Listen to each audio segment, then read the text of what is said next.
Allu Arjun case సోమవారానికి వాయిదా పడింది.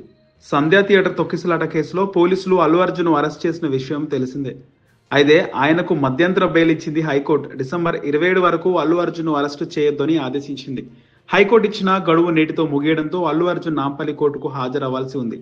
ఇదిలా ఉంటే శాంతి భద్రతల నేపథ్యంలో అల్లు అర్జున్ వర్చువల్ గా హాజరవుతానని అతను తరపు న్యాయవాదులు కోరారు. దీంతో సెక్యూరిటీ అంశాలను పరిగణలోకి తీసుకున్న నాంపల్లి కోర్టు అల్లు అర్జున్ వర్చువల్ గా కోర్టుకు హాజరు కావాలని ఆదేశించింది.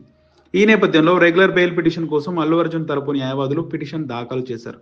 పిటిషన్ పాస్ ఓవర్ చేసిన Nampally session court public prosecutor కు కౌంటర్ దాఖలు చేశారా అని అడిగింది.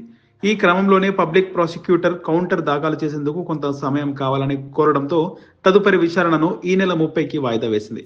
డిసెంబర్ 30న మళ్ళీ అల్లు అర్జున్ కోర్టుకు హాజరు కావాల్సి ఉంటుంది. అల్లు అర్జున్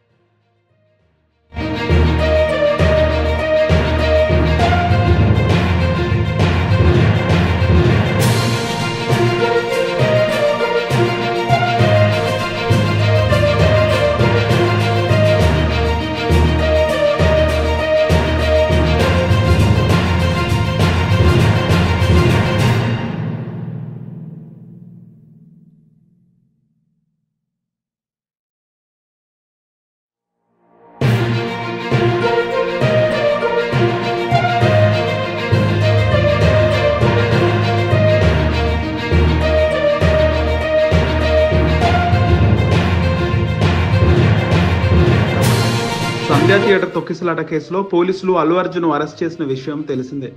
అయితే ఆయనకు మధ్యంతర బెయిల్ ఇచ్చింది హైకోర్టు. డిసెంబర్ 27 వరకు అల్లు అర్జున్ అరెస్టు చేయొద్దని ఆదేశించింది. హైకోర్టు ఇచ్చిన గడువు నేటితో ముగియడంతో అల్లు అర్జున్ నాంపల్లి కోర్టుకు హాజరవ్వాల్సి ఉంది.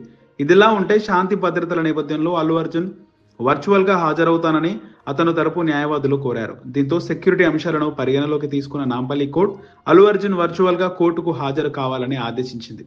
ఈ నేపథ్యంలో రెగ్యులర్ బెయిల్ పిటిషన్ కోసం అల్లు అర్జున్ తరపు న్యాయవాదులు పిటిషన్ దాఖలు చేశారు. పిటిషన్ పాస్ ఓవర్ చేసిన Nampally session court public prosecutor కు కౌంటర్ దాఖలు చేశారా అని అడిగింది.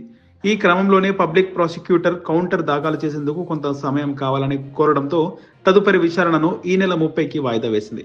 డిసెంబర్ 30న మళ్ళీ అల్లు అర్జున్ కోర్టుకు హాజరు కావాల్సి ఉంది.